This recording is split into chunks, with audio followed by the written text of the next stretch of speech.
This channel does not promote any violent, harmful, or illegal activities. All content provided by this channel is meant for an educational purpose only. দেখছেন টিভি9 বাংলা। এই মুহূর্তে সবচেয়ে বড় খবরে আমরা নজর রাখছি। রনিবার হচ্ছে আপনাদের সঙ্গে। দেখুন, পাঞ্জিপাড়ার পুলিশকে গুলি করে পালানো থেকে শ্রীপুরে এনকাউন্টার কিভাবে ঘটলো, এই গোটা অপারেশন এক্সক্লুসিভ তথ্য রয়েছে টিভি9 বাংলার হাতে।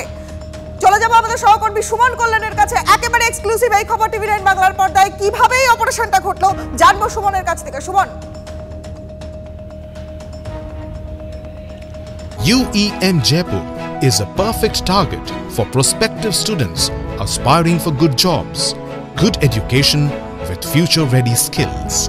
দেখো, যে ঘটনা হয়েছিল, যে পুলিশকে গুলি করে সে প্রথমে পালায় এবং আমাদের কাছে সূত্র মারফত, অর্থাৎ পুলিশের যে টিমটা অপারেশন করেছে সেই টিমের সূত্র থেকে আমরা জানতে পারছি প্রথমেই সে পালিয়ে যায় বিহারের দিকে এবং বিহারের থেকে তার নেপাল পালানোর একটা সে ফন্দিকো চক্কর ছিল এবং বিহার পুলিশের তৎপরতায় সেই দিক থেকে কিন্তু সে ব্যর্থ হয় এবং আবারও ফিরে আসে বাংলায় এবং বাংলায় ফিরে আসার পর সে বাংলাদেশে পালানোর ছক কষে এবং তাদের সঙ্গে যোগাযোগ করে যারা বাংলাদেশ থেকে এপারে লোক নিয়ে আসে এবং এপার থেকে বাংলাদেশের লোক নিয়ে যায়। ফলে যে হ্যান্ডেলাররা ছিলেন ওখানে তাদের সঙ্গে সে যোগাযোগ করে এবং বাংলাদেশে পালানোর ছক কষে। গতকালকেই আমরা যেটা খবর পাচ্ছি, গতকালকে বিহার থেকে বাংলাদেশে পালানোর জন্য সে ছক কষে এবং যে সমস্ত লোকেদের সঙ্গে তার যোগাযোগ হয় তাদের মধ্যেই একজন কিন্তু পুলিশকে খবর দিয়ে দেয় এবং এই খবর পাওয়ার পর ডিআইজি রায়গঞ্জ রেঞ্জ তার নেতৃত্বে বিরাট একটা পুলিশ বাহিনী গোটা শ্রীপুর গ্রাম ঘিরে ফেলে। প্রায় 500-র কাছাকাছি পুলিশ কর্মী সেখানে ছিল, এমনটাই কিন্তু আমরা জানতে পাচ্ছি। এবং তারও পরে আরও যে ঘটনা ঘটে, সেই গ্রামকে ঘিরে ফেলার পর তার কিন্তু হদিশ পাওয়া যাচ্ছিল না। গোটা গ্রামের প্রত্যেকটি বাড়ি ছানবিন করা হয়, প্রত্যেকটি বাড়িতে গিয়ে একের পর এক পুলিশ কর্তারা সেখানে যান, খুঁজে দেখেন সেই গ্রামেরই একজন সিভিক ভলেন্টিয়ার খবর দিয়ে দেয় যে অমুক বাড়িতে লুকিয়ে আছে সাজ্জাদ, আর সেই সময় কিন্তু পুলিশ সেই বাড়ি ঘিরে ধরে। আজ সকালে এনকাউন্টারের মতো ঘটনার খবর পাওয়া যাচ্ছে।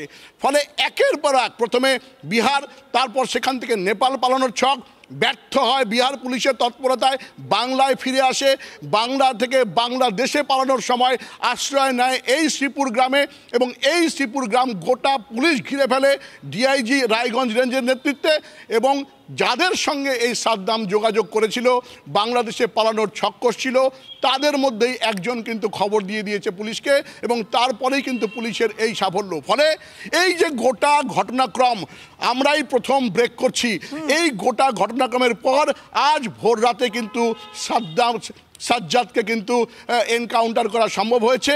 সেখানে সাজ্জাদ, যেটা খবর পাওয়া যাচ্ছে, হামলা কারণে একটা ছক কষছিল এবং সেখানেই কিন্তু তার এই চরম পরিণতি ঘটে। বেশ, অনেক ধন্যবাদ সুমন তোমাকে। আপনাদের আরো একবার জানিয়ে দিই, পাঞ্জিপাড়ার এই পুলিশকে গুলি করে পালানোর ক্ষেত্রে শ্রীপুরে এনকাউন্টার হলো। ঠিক কিভাবে এই অপারেশনটা ঘটলো সেই তথ্য টিভি9 বাংলার হাতে আমাদের সহকর্মী যেমন জানাচ্ছিলেন যে পুলিশ সূত্রে খবর পাওয়া যাচ্ছে পাঞ্জিপাড়ায় প্রিজন ভ্যানে পুলিশকে গুলি করে বিহারের দিকে পালায় এই সাজ্জাদ। প্রথমে প্ল্যান ছিল নেপালে পালানোর, তারপর বিহার পুলিশের তৎপরতায় সেই ছক ভেঙে যায় এবং তারপর তার প্ল্যান ছিল বাংলাদেশের পালানোর, কিন্তু সেই ছক বাতিল করে দিল, বানচাল করে দিল পুলিশ এবং এনকাউন্টার।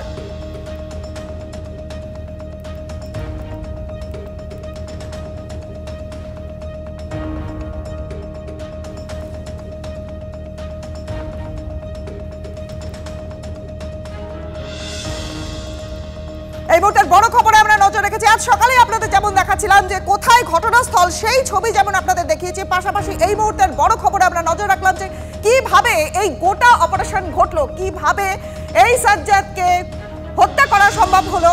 এক্সক্লুসিভ তথ্য টিভি9 বাংলার হাতে। পুলিশ সূত্রে খবর পাওয়া যাচ্ছে যে পাঞ্জিপাড়ার প্রিজন ভ্যান, সেখানে পুলিশকে গুলি করে বিহারের দিকে পালায় সাজ্জাদ।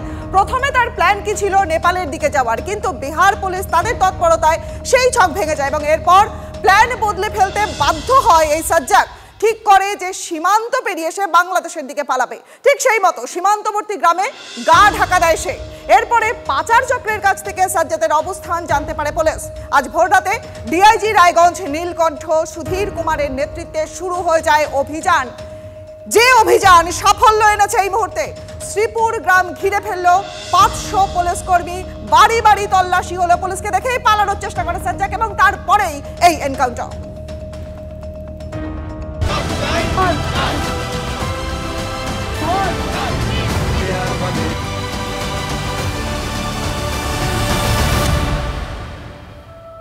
আর পরের খবরে আমরা নজর রাখবো, আজকে খুবই গুরুত্বপূর্ণ দিন, আজকে খুব ইম্পর্টেন্ট একটা দিন, কারণ 9ই আগস্ট থেকে 18ই জানুয়ারি 5 মাস ধরে অপেক্ষা চলেছে।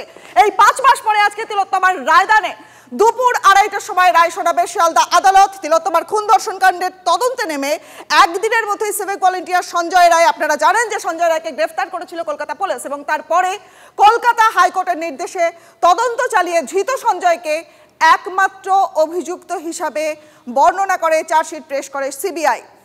আমাদের সহকর্মী রয়েছেন এই মুহূর্তে, সৌরভ দত্ত এই মুহূর্তে শিয়ালদা কোর্ট চত্বর থেকে রয়েছে এবং সেখান থেকে উই ওয়ান্ট জাস্টিস এই যে স্লোগান, তার পাশাপাশি ফাঁসির সাজা দেওয়ার জন্য স্লোগান উঠছে। সৌরভ, দেখো একেবারেই রনিপা 162 দিন পর এবং শুনানির 68 দিন পর আজ দুপুর 2:30টার সময় রায়দান হওয়ার কথা এবং সেই জায়গার থেকে দাঁড়িয়ে এই মুহূর্তে শিয়ালদা চত্বরে বাংলা পক্ষের তরফে যারা কর্মী সমর্থকরা রয়েছেন তারা এসছিলেন এবং এখানে প্রচুর সাধারণ মানুষও ভিড় করে রয়েছেন। দুপুর 1:30 থেকে West Bengal junior doctors front এবং যারা অভয়া মঞ্চে নাগরিক সমাজের প্রতিনিধিরা রয়েছেন, যারা তিলোত্তমা আন্দোলনে ছিলেন, তাদের জমায়েত হওয়ার কথা রয়েছে এবং সেই কারণে পুলিশের যে নিরাপত্তা বলয়, সে ত্রিস্তরীয় একটা নিরাপত্তা বলয় তৈরি হয়েছে। তুমি দেখতে পাচ্ছ দুটো ব্যারিকেডের মাঝখানে এখানে পুলিশ কর্মীরা দাঁড়িয়ে রয়েছেন এবং যারা পুলিশ আধিকারিকরা এখানে রয়েছেন তারা স্পষ্টই জানাচ্ছেন যে তারা এই সামনের যে অংশটি রয়েছে, শিয়ালদা কোর্টের এই সামনের যে অংশটি রয়েছে, এখানে তারা কোনো রকম কোনো জমায়েত হতে দেবেন না, কোনো রকম কেউ প্ল্যাকার্ড হাতেও দাঁড়িয়ে থাকতে পারবেন না। আর যদি কাউকে প্ল্যাকার্ড হাতে দাঁড়িয়ে থাকতে হয়, সেটা যদি শান্তিপূর্ণ বিক্ষোভও হয়, তাহলেও তারা বলছেন একেবারে শিয়ালদা স্টেশন লাগোয়া যে বিল্ডিং রয়েছে, যে পার্কিং লট রয়েছে, তারা সেখানে তাদেরকে সরিয়ে দেওয়ার পরিকল্পনা করেছেন। শেষ পর্যন্ত সেই পরিকল্পনা বাস্তবায়িত হয় কিনা সেদিকে নজর রাখতে হবে। কিন্তু আপাতত শিয়ালদা চত্বরের ছবিটা দেখাবো, যে তোমাকে এখানে দেখো পুলিশ যারা রয়েছেন তারা আধিকারিকেরা তারা ব্রিফিং করছেন যে কী ধরনের নিরাপত্তা বলয় হবে, এখানকার পুরো রূপরেখাটা কেমন হবে, নিরাপত্তার রূপরেখাটা কেমন হবে, সেই বিষয়টি তারা এখানে যারা অধস্তন পুলিশ কর্মীরা রয়েছেন তাদেরকে বুঝিয়ে দিচ্ছেন। ব্যারিকেড যা করা হয়েছে সেই ব্যারিকেডের মধ্যে ত্রিস্তরীয় ব্যারিকেড রয়েছে। এই বাঁদিকের যে অংশ রয়েছে সেখানে যদি গাড়ি রাখতে হয় তাহলে এখানে গাড়িগুলো রাখা হবে, যেগুলো একেবারে পুলিশ আধিকারিকদের গাড়ি, সেই জন্য এই জায়গাটি রাখা হয়েছে। কিন্তু এখানে অন্য কোনো সাধারণ মানুষের গাড়ি, আইনজীবীদের গাড়ি, অন্যান্য সময় যে ছবিটা থাকে শিয়ালদা কোর্ট চত্বরের, সেই ছবিটা কিন্তু এদিনের জন্য একেবারেই আলাদা। নিশ্চিতভাবে বিগ ডে এবং সেই বিগ ডেতে 5 মাস পর সারা দেশের চোখ রয়েছে, বিশ্বের চোখ রয়েছে যে আজ শিয়ালদা কোর্টে কি রায় হয়। কিন্তু সর্বোপরি যে কথাটা বলার, যে কোন পরিস্থিতিতে এই রায়দানের সময় বিচারকের নিম্ন আদালতের বিচারকের পর্যবেক্ষণ কি থাকে সেটাও অত্যন্ত গুরুত্বপূর্ণ। তার কারণ তিলোত্তমার বাবা মনে করেন যে এটা একটা বিচারের প্রথম ধাপ, এখনও তারা পুরো বিচার পাননি। যতক্ষণ না পর্যন্ত তার মেয়ের মৃত্যুর পিছনে তারা যে বৃহত্তর ষড়যন্ত্রের দাবি করছেন, সেই বৃহত্তর ষড়যন্ত্রের সঙ্গে কারা যুক্ত, একাধিক যে প্রশ্নগুলো রয়েছে, যে প্রশ্নগুলোর উত্তর পাওয়া যায়নি, সেই প্রশ্নের যতক্ষণ না উত্তর পাওয়া যাচ্ছে ততক্ষণ পর্যন্ত কিন্তু তারা মনে করছেন না যে বিচার সম্পূর্ণ হয়েছে। আর সেই কারণেই আজ এখানে জমায়েতের পরিকল্পনা রয়েছে জুনিয়র চিকিৎসকদের, নাগরিক সমাজের প্রতিনিধিদের। আর সেই জমায়েত ঘিরে শিয়ালদা কোর্ট চত্বরে, শিয়ালদা আদালত চত্বরে এই মুহূর্তে স্লোগান দেওয়া হচ্ছে, সেই স্লোগানের ছবি আপনাদের সরাসরি দেখাবো।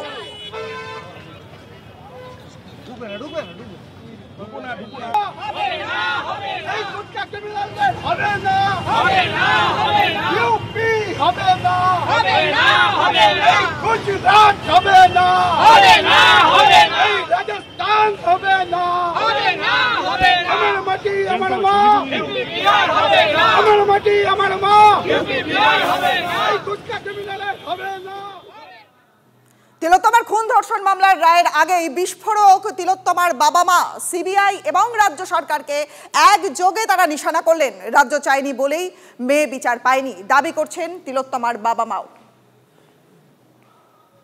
মানে সিবিআই কোনো কাজই করেনি।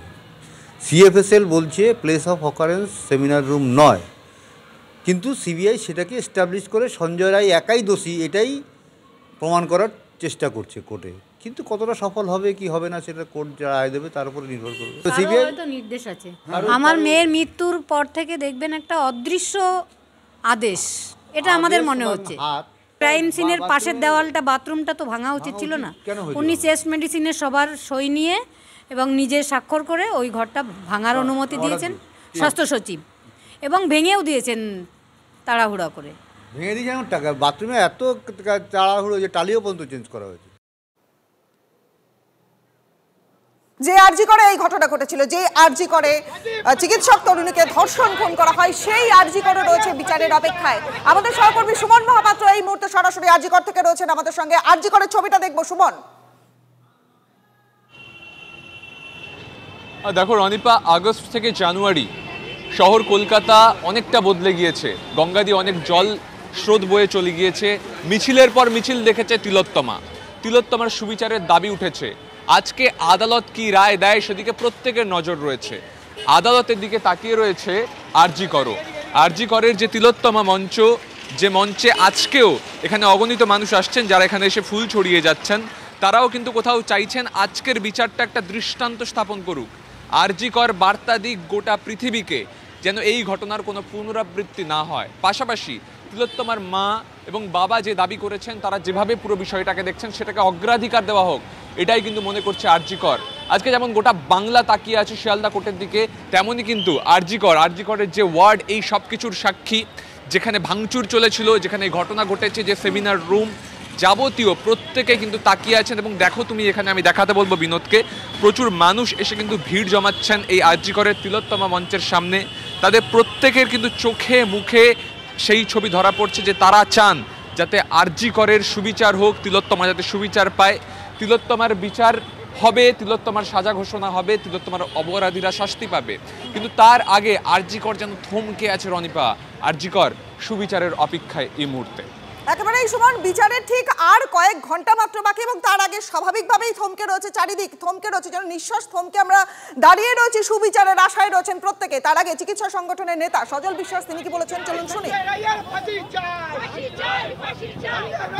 চার্জশিট আর দেয়নি বা ফার্দার ইনভেস্টিগেশন আর করেনি, বা এই যে প্রমাণগুলো এসছে সেগুলো নিয়ে তার ফার্দার ইনভেস্টিগেশন করে চার্জশিট পেশ করেনি, এই কারণে কিন্তু ন্যায় বিচার পাওয়ার কোনো সম্ভাবনাই নেই। কিন্তু সঞ্জয় রায় সেও একজন অপরাধী, তার পানিশমেন্ট হোক সেটা আমরা চাই।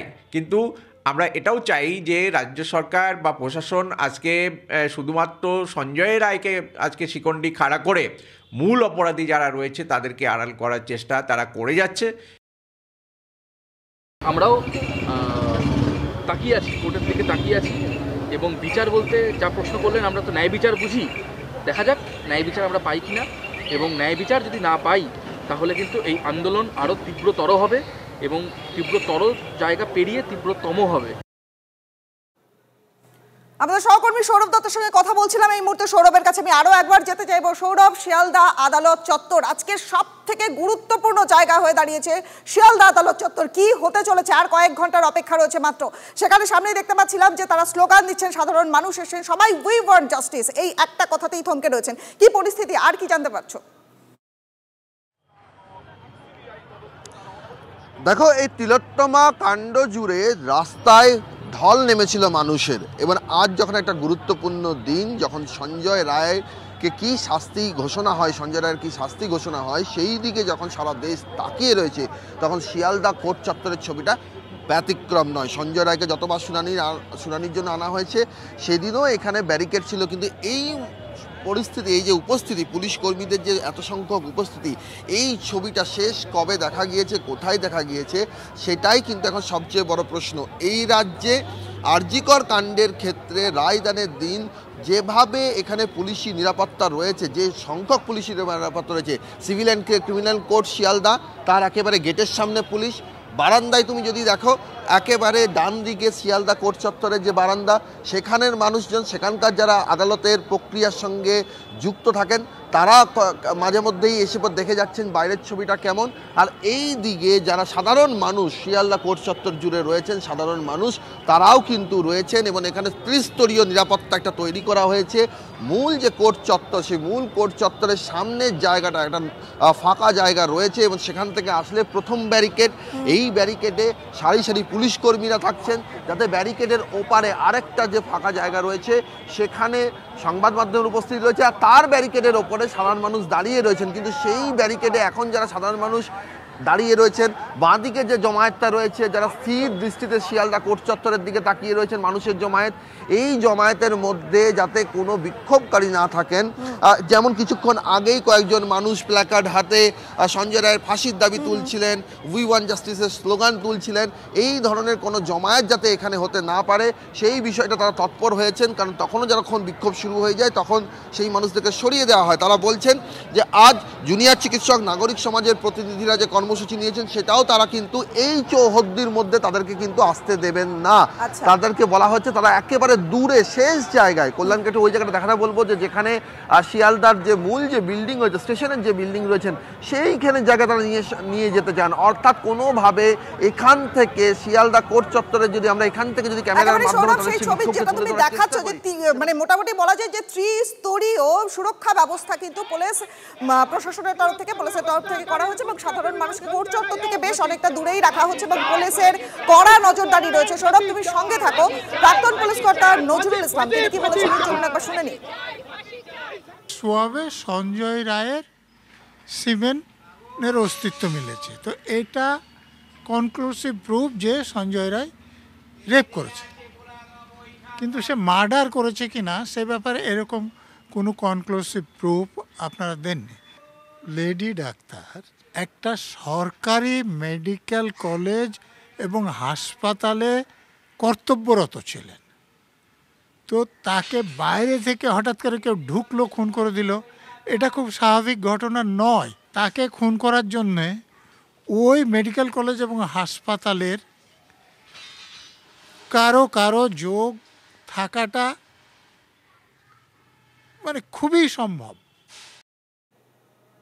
সরাসরি আমাদের সহকর্মী সুমনের কাছে আমি আরও একবার যেতে চাইবো। সুমন, আজকে সত্যি শ্বাস রুদ্ধ করে থাকবার সময় দুপুর 2:30 পর্যন্ত বোধহয় এরকমই পরিস্থিতি চলবে। সাধারণ মানুষ থেকে আরম্ভ করে, রাজ্য থেকে আরম্ভ করে দেশবাসী সবাই বোধহয় আজকের দিনের দিকেই তাকিয়ে রয়েছে।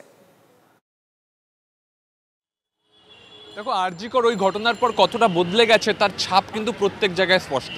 এই তিলোত্তমা মঞ্চ আজকে আদালতের দিকে তাকিয়ে আছে, কি বিচার হবে, কি সাজা ঘোষণা হবে, দৃষ্টান্ত স্থাপন হোক সবাই চায়। আমি এবার আরজিকরের গেটটা তোমাকে দেখাবো। দেখো, কেন্দ্রীয় নিরাপত্তা, তোমার মনে থাকবে ওই ঘটনার পর থেকে আদালতের নির্দেশে। এবং আরজিকরে আজকে কিন্তু প্রচুর পরিমাণে পুলিশেরও আমরা জমায়েত দেখতে পাচ্ছি, প্রচুর পুলিশ কর্মী তারাও কিন্তু আজকে এখানে নিরাপত্তার দায়িত্বে রয়েছেন। একবার তোমাকে দেখাবো সেই ছবিটা, আরজিকরের যে অঞ্চলটা জুড়ে এই অকুস্থল বলা চলে, এই যে বিল্ডিংটা আমার সামনে, এই বিল্ডিংয়ে কিন্তু সেই ঘটনা ঘটেছিল, মর্মান্তিক ঘটনা, যে ঘটনা কার্যত নাড়িয়ে দিয়েছিল গোটা বাংলাকে, গোটা পৃথিবীকে। আর তার পাশেই তুমি দেখো যে এমার্জেন্সি ভাঙচুর হয়েছিল, যে ওপিডি ভাঙচুর হয়েছিল, সেই ঘটনার পরে তার ছবি দেখতে পাচ্ছ, বন্ধ হয়ে পড়ে আছে সবকিছু। অর্থাৎ আরজিকর সামগ্রিকভাবে বদলে গিয়েছে, কিন্তু সেই আরজিকর আজকে বিচারের প্রতীক্ষায়। তুমি দেখতে পাচ্ছ কেন্দ্রীয় বাহিনী তারা টহল দিচ্ছে গোটা আরজিকর জুড়ে, কারণ আজকে বিচারের ঘোষণা হওয়ার সাথে সাথেই যাই সাজা হোক না কেন, রায় আসুক না কেন, আরজিকর কিন্তু আবার আন্দোলনে ফেটে পড়তে পারে। তার কারণ কোথাও কোথাও আরজিকর কিন্তু একটা আগ্নেয়গিরির মতন জমে আছে এখন। যে আরজিকর সুবিচার চায়, সেই সুবিচারের অপেক্ষায়, প্রতীক্ষায় অভয়া মঞ্চ, তিলোত্তমা মঞ্চ, গোটা আরজিকর। তার কারণ যে ঘটনা ঘটে গিয়েছে, মর্মান্তিক ঘটনা, তার দৃষ্টান্তমূলক সাজা হোক, যারা যারা এর সঙ্গে জড়িত তারা প্রত্যেকে যাতে সাজা পায়, তার জন্য আরজিকর প্রতীক্ষা। একেবারেই সমান দৃষ্টান্তমূলক শাস্তির অপেক্ষায় গোটা দেশ দাঁড়িয়ে রয়েছে এই মুহূর্তে। আর সবথেকে গুরুত্বপূর্ণ বিষয়, নজর দেবার মতন বিষয় হলো এই ঘটনাকে কেন্দ্র করে আমরা রাজনৈতিক বক্তব্য পেয়েছি, বিভিন্ন রকমের বক্তব্য যেমন এসেছে, পাশাপাশি এই ঘটনার সঙ্গে সামিল হয়েছেন সেলিব্রিটিরা পর্যন্ত। কি বলছেন এই মুহূর্তে সেলিব্রিটিরা, একটু চলুন শুনে নিই। প্রথমে সঞ্জয় রায়কে বাঁচানোর জন্য এই যে এত, সেটা সঞ্জয় রায় না সন্দীপ ঘোষ, এই যে এত কিছু দেখেছি, নতুন করে বলার কিছু নেই। তো তাদেরকে তারা কেউ না কেউ বলে তাদেরকে কি ইন্টারোগেট বা ইনভেস্টিগেট এরকম কঠিনভাবে করা হয়েছে? তাদেরকে কি কোর্টে ট্রায়ালের জন্য ডাকা হয়েছে? কি সেই রাতে এত 2 ঘন্টা কথা বলা হয়েছিল, সেটার কন্টেন্ট বা কনটেক্সটটা জানা হয়েছে?